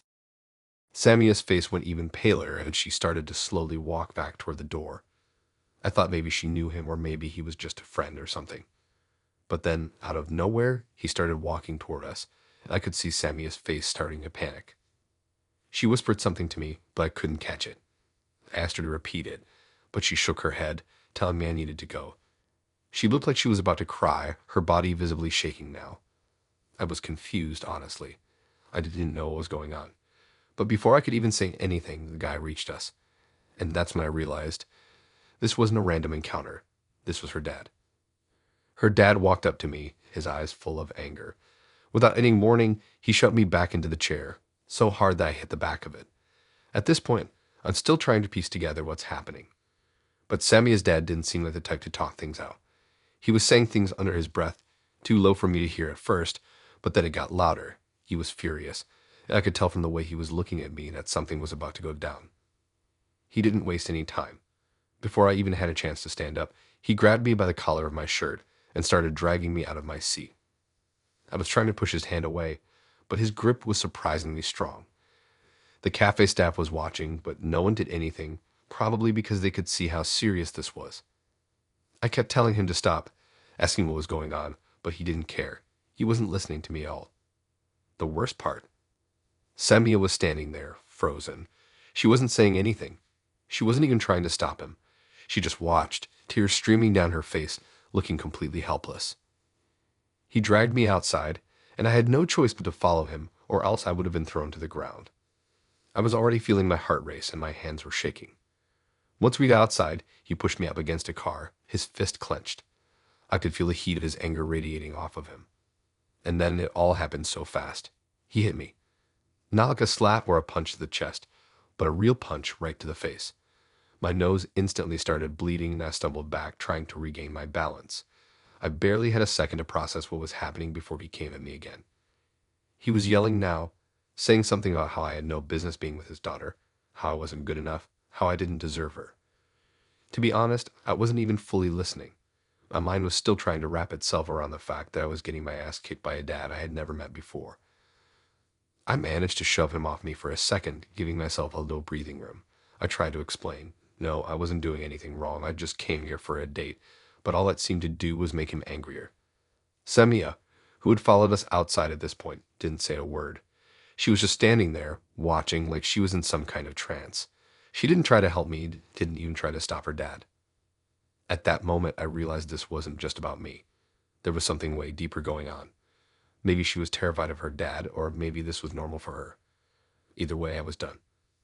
I didn't know what kind of family dynamics I had walked into, but I wasn't sticking around to find out. I took a few steps back, wiping the blood from my nose and holding up my hands to show I wasn't going to fight back anymore. I told her dad I was leaving and that he needed to let me go. To my surprise, he didn't stop me. He just stood there, breathing heavily, staring at me with that same angry look on his face. And then, without another word, I turned and walked away. I never heard from Samia again. I blocked her number and deleted the app. I didn't need to know what was going on with her and her family. All I knew was that no one should have to go through something like that. I didn't want to be part of whatever twisted situation that was. As for her dad, let's just say I hope he's not chasing down any other poor guys trying to go on a simple date.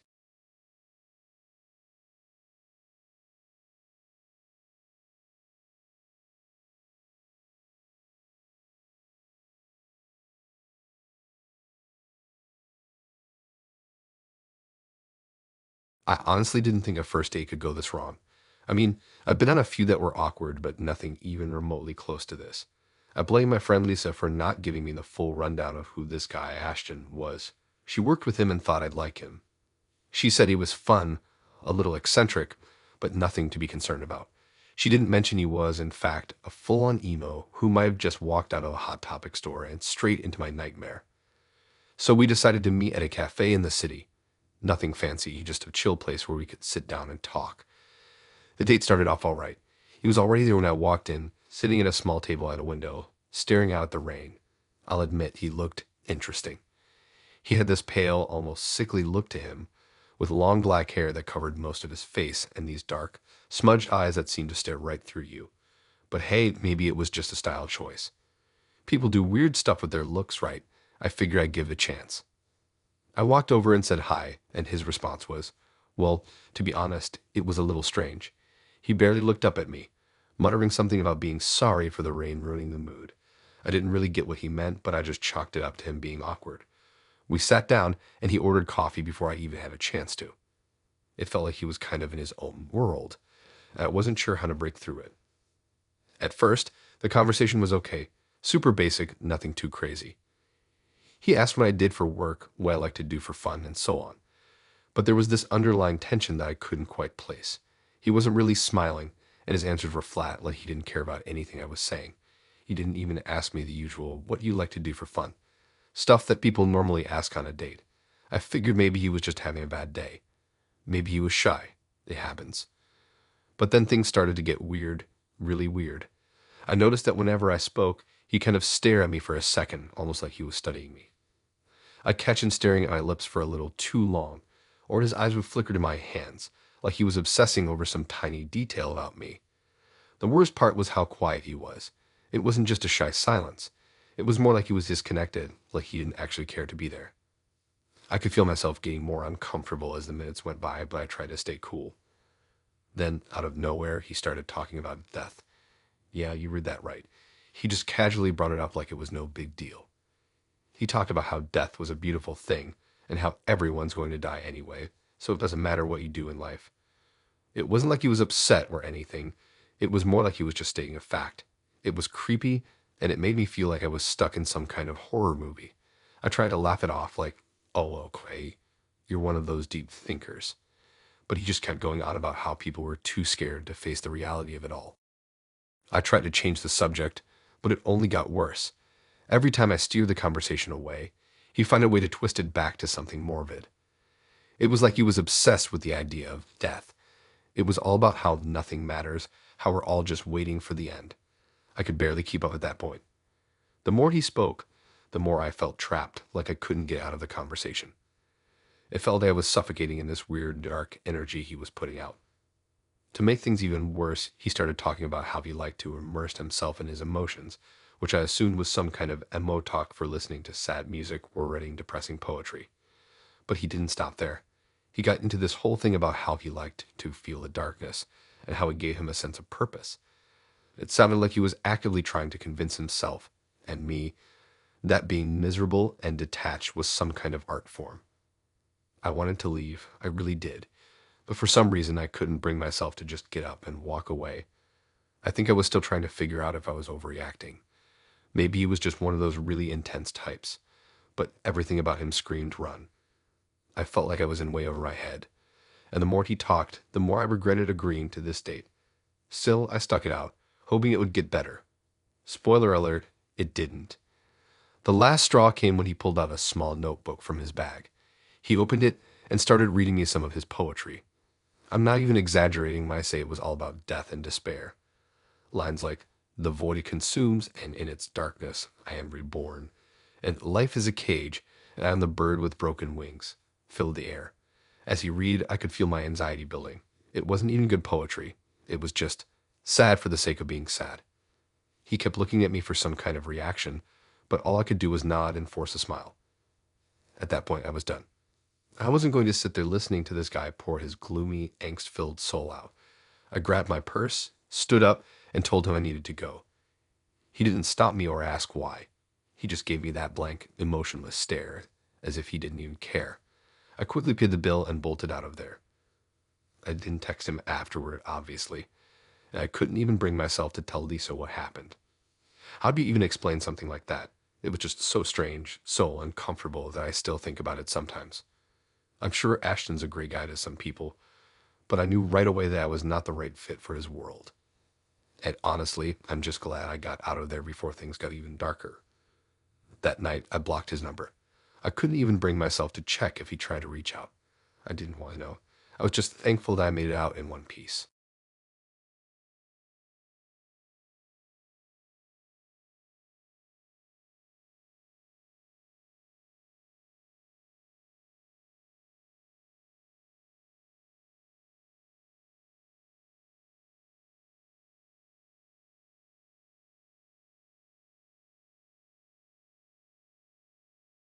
Here's a fun story. I went on this date once with a girl named Shelly. We met on one of those apps, the kind where you swipe right or left, hoping for something decent. She seemed cool in her profile, had some great pictures, and her bio made me think we'd vibe well. She was easy to talk to over text. Lots of jokes, a little flirtation, nothing too intense. We set up a date at a local cafe, a place I'd been to a few times. Nothing fancy, just a chill spot to chat and get to know each other. Now, here's where things take a weird turn. I didn't think much of it when she said she wanted to bring a friend along. I figured maybe she just didn't want to feel awkward or was being cautious. So I agreed. She said her friend was chill and that it'd be fun. But when she showed up with this guy, my first thought was, wait, is this a date or some weird group hang? The guy she brought along was her ex. I didn't know it at first, but when he slid into the booth beside her, it became pretty clear. I know it's not exactly normal to bring your ex on a first date with someone new, but I wasn't going to judge immediately. Maybe there was some weird backstory. Maybe they were still friends, and she just felt comfortable around him. I wasn't expecting much from the night, just to see where things went. But as the night went on, things got strange, like really strange. I'd been there for maybe 5 minutes when Shelley's ex started talking to me like we were old buddies. It wasn't casual small talk either. He kept making these comments about me, her, their relationship, like he was trying to insert himself into every conversation. At first, I tried to laugh it off, thinking maybe he was just one of those guys who didn't know when to back off. But then Shelley joined in. She was acting like nothing was weird, like it was totally normal for her ex to be right there while she was on a date with me. She casually mentioned how they'd broken up a few months ago, but they were still good friends. Fine, I guess. But then she started comparing us, and not in a subtle way either. She was literally weighing us up like she was figuring out if I matched up to her ex in some weird competition. I remember her asking me what my favorite music was, then turning to him, asking if he liked that kind of stuff too. And when he said he didn't, she gave him this look. This weird, satisfied grin like she had just won some tiny, invisible battle. That was the moment it hit me. This wasn't just a regular date. I was part of some strange experiment she was running, trying to figure out if she still had feelings for her ex or if I was somehow better. I couldn't tell if I was annoyed or just confused, but it was awkward, unbelievably awkward. Every time I tried to steer the conversation in a normal direction, it would get hijacked by either Shelley or her ex. She started to ask me about my career, my hobbies, but only in a way that was designed to compare it all to him. Oh, Kyle, you're into photography. That's cool. Do you think that's better than Dave's job in marketing? I mean, it was obvious. There was no subtlety. She wasn't even pretending this was a casual date anymore. This was a showdown, and I was the test subject. But it didn't stop there. As we ordered food, I noticed Shelley was acting kind of off. She was overly attentive to everything Dave said, laughing at his jokes a little too much, while barely acknowledging me. I was starting to feel like I was being completely ignored. Whenever I'd say something, she'd respond half-heartedly, but her eyes would always flick to him. Dave, on the other hand, was too busy trying to make me uncomfortable with random comments, like how he never really liked the kind of coffee I was drinking or how I should probably change my hairstyle to look less basic. It was like he was trying to make me feel insecure on purpose. Shelley didn't intervene. She just let it happen. She didn't try to redirect or calm things down. Instead, she just sat there quietly observing like she was watching a weird game unfold. Honestly, I couldn't even focus on the food. I kept glancing around, hoping to catch a break from the uncomfortable tension, but there was none. It felt like the walls were closing in, like everyone around us was in on this bizarre little social experiment that I didn't sign up for. At some point, Dave started getting more blatant with his comparisons. He was picking apart every detail about me, not even pretending to be friendly. He asked me questions about my family, my past relationships, then turned to Shelley, asking her about mine. It was like they had this weird, unspoken agreement to make me uncomfortable, to see how far they could push it. The whole time, Shelley was just sitting back, watching it unfold. She didn't even try to stop him. At one point, He had just outright told me that he thought I was boring compared to him, that I lacked the edge he had. And instead of saying anything, Shelley just nodded, almost like she agreed. I couldn't take it anymore. I was done.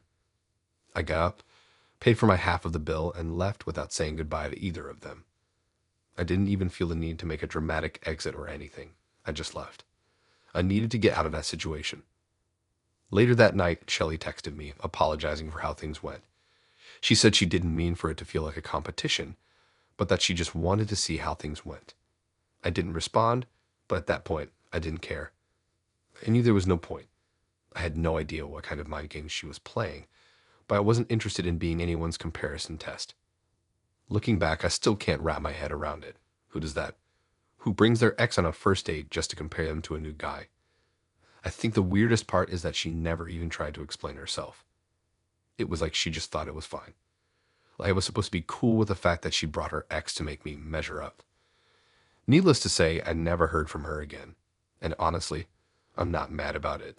Some experiences are just better left in the past.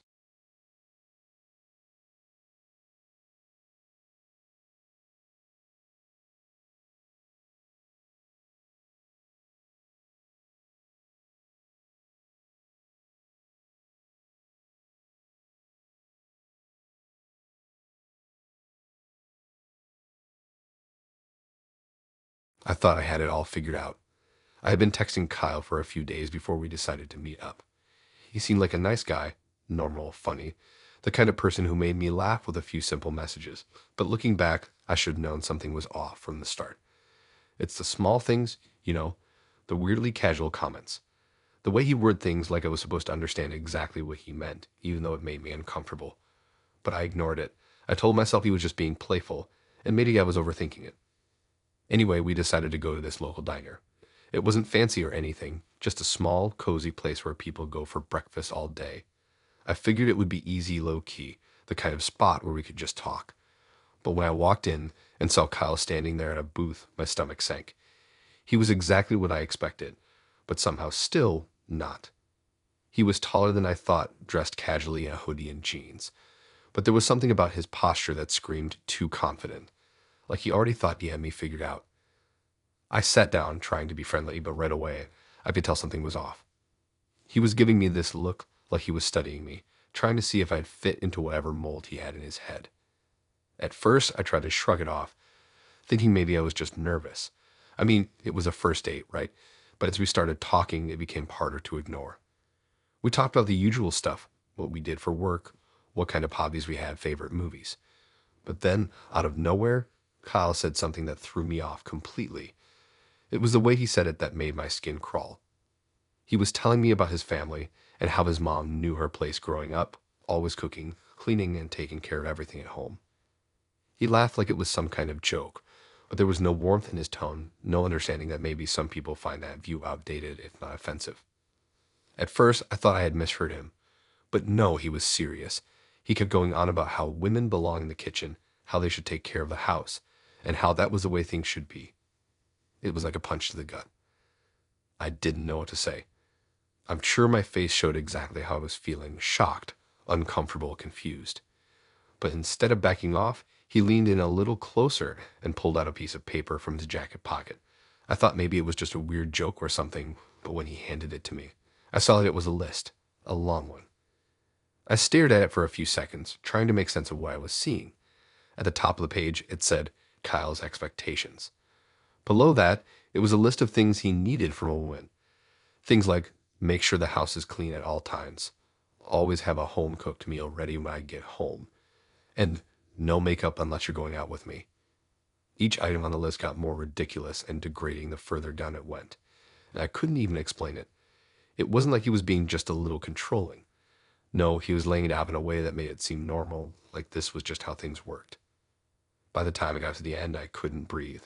I looked up at him, and he was smiling, all proud of himself for showing me the list. He honestly looked like he was waiting for me to agree, like I was supposed to be flattered or something. I wanted to throw the paper at him, to walk out right then and there, but I couldn't. I was stuck. Not physically, but mentally. My mind was racing with 100 different thoughts. Was he joking? Was he serious? If he was serious, was I in danger? Was he this way with other women? I had no clue. But the worst part wasn't even the list itself. It was how nonchalant he was about it. Like this was just how life worked, and any woman who didn't like it was out of line. I could tell from his body language that he thought he was giving me an opportunity, a chance to be with him if I could just follow the rules. I looked around the diner, trying to focus on anything else. I needed to get out of there. I needed to breathe, but I didn't want to make a scene. I didn't want to cause trouble. So I just smiled weakly and tried to force myself to act like everything was fine. He kept talking, explaining his values, and how he didn't think women should have careers or opinions unless they were about things like cooking or cleaning. He went on about how important it was for a woman to respect his authority in a relationship. I felt like I was drowning in his words, but all I could do was nod and pretend I was listening. My brain couldn't process it. I felt sick. I don't even remember what happened after that. I must have said something like, I need to go to the bathroom, or maybe I just stood up. But I knew I wasn't staying there. Not with him. I walked out, my heart pounding in my chest, and I didn't stop until I was in my car, locked in and away from him. It wasn't until I got home that I could fully breathe again. I couldn't stop thinking about how casually he had handed me that list, how he had just assumed I'd fall in line with his weird, controlling expectations. And the worst part was that I wasn't even sure if he knew he was crossing a line. In his world, maybe he didn't. Maybe to him, this was how it was supposed to be. I didn't even know if I should feel sorry for him or just be afraid of him. That night, I deleted his number, blocked him on every social media platform. I never told anyone exactly what happened because honestly, who would believe me? It sounds too ridiculous, but it happened and I'm still trying to process it. I haven't been on another date since, and honestly, I don't think I ever will be. Not with someone like him.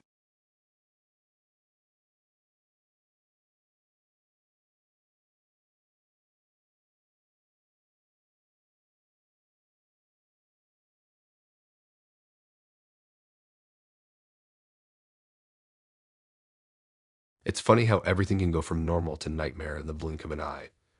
One second, I was sitting there with my phone in hand, waiting for the girl I'd been texting for weeks to show up for our first date. And the next, well, let's just say it didn't go exactly how I imagined. So I had met Talia on one of those dating apps. I didn't think much of it at first. She had that edgy vibe, like she could be trouble in a fun way. Her photos were wild, just the right mix of cool and mysterious. Kind of a free spirit, you know. The conversations were light but interesting, so after a few days of chatting, we decided to meet up at this little hole-in-the-wall cafe downtown. Nothing fancy, but had a cozy vibe, perfect for getting to know someone without all the noise of a typical bar. I showed it a little early, which wasn't unusual for me. I always like to make a good first impression, and honestly, I was curious about her. I've been texting her nonstop for the past few days. She seemed different. Maybe a little too different, but that just made me more intrigued. She told me she had just gotten back from a trip, and we talked about a bunch of random stuff. Movies, music, life in general. There was something kind of offbeat about her, but I couldn't quite put my finger on it. Maybe I was just being paranoid. Anyway, when she finally walked in, I could barely recognize her. She was definitely beautiful. Her face was glowing, but in a way that looked almost too perfect. She had that wide-eyed, wild look that I couldn't quite place. She smiled when she saw me, and it was one of those smiles that could have been charming if it wasn't so strange. It wasn't like she was shy or nervous. No, it was more like she was in on something I didn't understand yet. I stood up to greet her, and that's when I noticed it. Her eyes weren't quite right. They were too bright, almost too wide, like she hadn't slept in a while. She walked over to me with a little too much energy, almost like she was bouncing from foot to foot. But I didn't think much of it. I figured maybe she had a lot of coffee, or maybe she was just one of those high-energy people who could light up a room with their enthusiasm. We sat down, and she ordered a ridiculously complicated drink, something I didn't even understand. I stuck with a regular black coffee, keeping it simple. As the conversation started, I couldn't help but notice how different she was. She was talking fast, almost too fast, like her words couldn't keep up with her thoughts. She was jumping from topic to topic, barely letting me get a word in edgewise. I tried to keep up, but I was starting to feel like I was in a whirlwind and I couldn't catch my breath. At one point, she leaned in a little too close. Her breath smelled sweet, but not in a normal way, more like the kind of sweetness that made my stomach churn. It wasn't unpleasant exactly, but it definitely wasn't right. It was as if something was off, like there was a weird chemical undertone to her presence. I tried to shake it off, assuming maybe it was just nerves. But then it started getting weirder. As she talked, her hands kept twitching. She kept touching her face, her arms, her legs, like she was trying to shake something off, but it wasn't working. I could see her pupils dilating, and I started wondering if maybe she had taken something before meeting me. I didn't want to make assumptions, but the signs were kind of there. As the date went on, I started to notice other strange things. She'd occasionally pause mid-sentence, looking around the cafe like she was seeing something I couldn't. She would smile to herself, almost like she was laughing at an inside joke, but then she'd quickly snap back into the conversation, pretending like nothing happened. I tried to focus, but her energy was like a tidal wave. At one point, she grabbed my arm, almost too hard. She apologized immediately, but I could feel her grip lingering, and it was almost like she didn't realize what she was doing. Her voice started to get lower, more hushed, like she was telling me a secret. It was starting to feel like we were in some weird little world, and I was just along for the ride. That's when things went completely sideways. We were talking about music, and I asked her if she liked any bands I knew. She gave me a look, one of those weird, calculating ones that made me feel like she wasn't really listening to me anymore. Her eyes glazed over for a second, and then she just laughed, but it wasn't the kind of laugh you'd expect. It was more like a laugh of relief, like she was finally getting something off her chest. She then said something under her breath, and at that moment, I felt it. The hairs on the back of my neck stood up. I couldn't make out what she said, but it was as if she wasn't talking to me anymore. It was like she was in her own little world. I couldn't explain it, but I could feel the room getting colder, and the noise from the cafe seemed to fade away. Everything felt distant, unreal. I tried to keep my cool. I thought maybe this is just a bad first date. Maybe she's had a long day, or maybe she's just different. But then she stood up abruptly, nearly knocking over her chair in the process. She apologized, but her movements were jerky, uncoordinated, like she was trying to stay in control but couldn't. That's when I knew for sure she was high, really high. I wasn't sure how to react. My instinct pulled me to leave, but I didn't want to be rude. I didn't want to just ditch her. So I stayed awkwardly shifting in my seat, trying to keep up with her erratic behavior. She kept talking, but her words started to blend together. She was no longer speaking in complete sentences. It was just a jumble of half-thoughts, random bursts of laughter, and weird observations about the cafe, the people around us, and the world in general. It felt like she was slipping away from me, and I had no idea how to pull her back. By the time the bill came, I was ready to go. I paid quickly, not even thinking about it, just wanting to get out of there. She seemed disappointed, but not in a normal way. She just stared at me with those wide, strange eyes, like she was trying to understand why I was leaving but couldn't quite get there. I walked her to the door, still feeling off.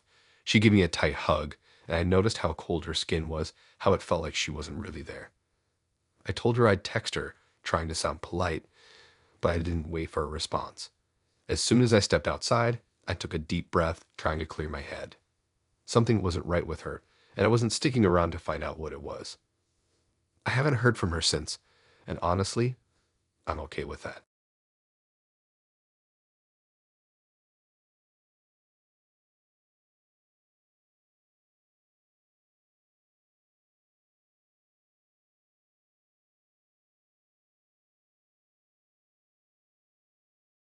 The night started with me thinking it would be just another boring coffee date, but I was so wrong. I met Ellie online. She had that kind of smile you see in half of your friends' selfies. Nothing about her profile screamed mystery or danger. When she suggested that little cafe on the edge of town, I was into it. It was near an old train track, the kind you drive past a million times without giving it a second thought. I felt like I was doing something cool, like breaking routine. I didn't expect my heart to hammer so fast before I even walked through the door. The cafe looked almost abandoned from the outside, with cracked windows and wooden panels that needed a fresh coat of paint. The sign above the door hung at a slight tilt, and a single flickering bulb buzzed next to it. Inside, the air smelled of stale pastries and something I couldn't name. There were candles on every table, but none of them were lit. The counter was cluttered with dusty jars of strange herbs. A faint hum of old jazz music played from a speaker hidden somewhere behind the wall. I told myself it gave the place character, but I felt a knot tighten in my stomach. Ellie was already seated at a corner table when I walked in. She waved, but the gesture looked almost robotic. She'd chosen a booth so dark that half her face was swallowed by the shadows. I slid into the seat opposite her, and the candle between us stayed stubbornly unlit. I asked her how her day had been, but the music was too low and the acoustics too echoey. I felt like the walls might be listening. I tried to laugh it off, pointing to a cracked mirror on the wall that reflected our mismatched expressions. She smiled and said nothing. The air felt thick, like breathing through a damp blanket. I looked around to get my bearings. In the corner behind me, there was a stack of old board games layered in dust, Monopoly pieces stuck in place, a chess set with missing knights, a puzzle showing someone's family photo. It felt like every item was waiting for someone to pick it up, but nobody did. My phone buzzed in my pocket. A message from my friend asking if I was okay. I typed back, yeah, fine, but I deleted it before hitting send. Something about that message felt wrong, too normal for this place. When I set my phone down, a low creak sounded above me as if someone had shifted in the ceiling rafters. I jerked my head up but saw nothing. Ellie ordered 2 hot chocolates. I watched her take a sip. The mug rattled in her hand, and I'd noticed she pinned her hair back with a metal clip that looked like part of a broken wash. I asked her about it, but she only smiled and shrugged. I started telling her about that time I got lost in the woods for an afternoon, but my words felt hollow in that quiet room. Halfway through my story, I realized I'd run out of words, like the silence had sucked them right out of me. Ellie nodded at me with an intensity that made me shift in my seat again. The lights flickered once, then went out completely. The candles still refused to burn. My heart leaped. I'd reached into my pocket for my phone flashlight, but the screen was dead. I cursed under my breath. Ellie didn't even blink. The hum of the old jazz track turned into a distant scraping, like fingers dragging across the floorboards. I could swear I heard someone shifting chairs behind me. I froze, trying to tell if my nerves were playing tricks on me. I dared not move. Finally, the lights buzzed back on. The candles came to life in an instant, casting long, twisting shadows across the walls. Ellie's face was half illuminated, half hidden in darkness. When I looked at her, her eyes were completely black. There were no pupils. My breath caught in my throat. I stared at her so hard it felt like my eyeballs would roll right out of their sockets. I tried to think of something normal to say, but nothing came to mind. I shoved my chair back and stood up so fast the mug fell off the table and shattered. The hot chocolate spilled and hissed at the floorboards, steaming in a puddle of bright red stain that looked exactly like blood. Ellie stayed sitting, her head tilted. The scraping sound returned, louder this time, coming from the corner where those old board games sat. I took another step back and my foot hit something solid. I looked down to find a small tarnished key. I bent to pick it up, and when I straightened, Ellie had vanished. I spun around the booth, trying to spot her. The cafe looked different now, like the walls had shifted while I wasn't looking. The counter had moved closer, the stack of games was now under my chair, and the door through which I had entered was gone, replaced by a narrow hallway disappearing into darkness. I gripped the key in my hand, and I remembered the little metal clip in her hair. The key and the clip were the same shape. With trembling fingers, I followed the hallway, the floorboards groaning with every step. At the end of the hall was a small door, half hidden behind a hanging tapestry. The keyhole matched the key perfectly. My pulse thundered in my ears as I slid the key inside and turned it. The door creaked open to reveal a cramped room lit by a single bulb swinging overhead. In the middle of the room was an old armchair, and in the armchair sat Ellie, her head lolling forward. When she lifted her head, her mouth opened in a silent scream, and her eyes, those black holes, fixed on me. I felt my knees go weak. The door slammed shut behind me, and a light bulb swung faster, casting the tapestry's pattern across the walls like crawling insects. I backed away from the chair, and the walls seemed to stretch farther apart. I pressed my hand to the doorknob and pulled. It didn't budge. Panic hit me like ice water. I turned to face Ellie, and she was gone again. The chair was empty. I whispered her name, but it came out as a croak. My flashlight flickered on. I raised it to see the tapestry swirl and melt onto the floor, revealing another door hidden in the wall. No hesitation this time. I ran for it. I jammed my shoulder against the door, and it burst open, spilling me out onto the sidewalk just outside the cafe. The night air was cool, the street lamp flickering above. The cafe door was gone. In its place was a brick wall, as if the place never existed. I stood there, chest heaving, key still clutched in my hand, as if I could will it all to go away. I ran home, took off my shoes in the hallway, and locked my apartment door behind me. I threw the key to the trash bin without thinking twice. I never got a message from Ellie again, and every time I walk past an old cafe or see a candle unlit, I feel something drop in my stomach. It ended as fast as it began, with no explanation, no lesson learned. Just me wide awake at 3 in the morning, staring at my ceiling and wondering what I really saw.